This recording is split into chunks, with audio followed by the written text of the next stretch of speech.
on va parler de la réfraction de la lumière. Alors la réfraction de la lumière, c'est un phénomène optique qu'on observe quand on met par exemple le doigt à l'intérieur d'un verre ou quand on met un crayon à l'intérieur d'un verre qui est rempli à moitié d'eau.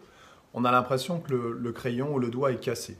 Alors, pourquoi on a cette impression-là? Parce qu'en fait, la lumière, quand elle passe d'un milieu transparent à un autre milieu transparent, de l'air dans l'eau par exemple, elle change de direction.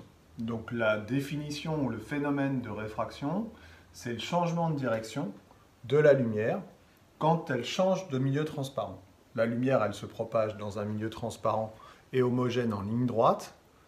Sa trajectoire est donc rectiligne, sa propagation est rectiligne. On parle de propagation rectiligne de la lumière, qu'elle soit blanche ou pas d'ailleurs, qu'elle soit monochromatique ou polychromatique.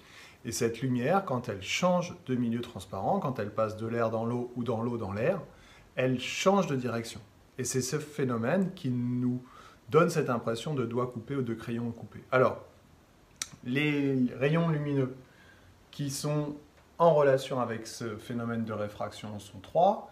Il y a le rayon incident, c'est le rayon qui arrive sur l'interface, sur le dioptre, à l'interface entre les deux milieux transparents.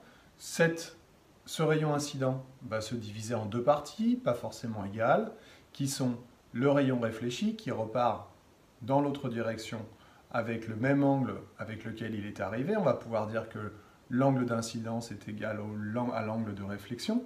Et puis, l'autre rayon qui nous intéresse particulièrement aujourd'hui, c'est le rayon réfracté. Ce rayon réfracté va donc pénétrer dans le second milieu en changeant de direction.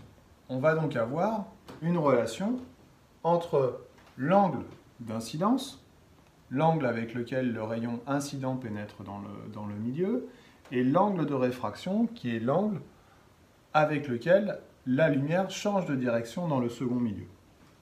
On va avoir cette relation entre les deux angles qui s'appelle la deuxième loi de Snell-Descartes. Alors, cette deuxième loi de Snell-Descartes, il faut savoir l'utiliser. N1 et N2 représentant ce qu'on appelle les indices d'optique ou indices de réfraction.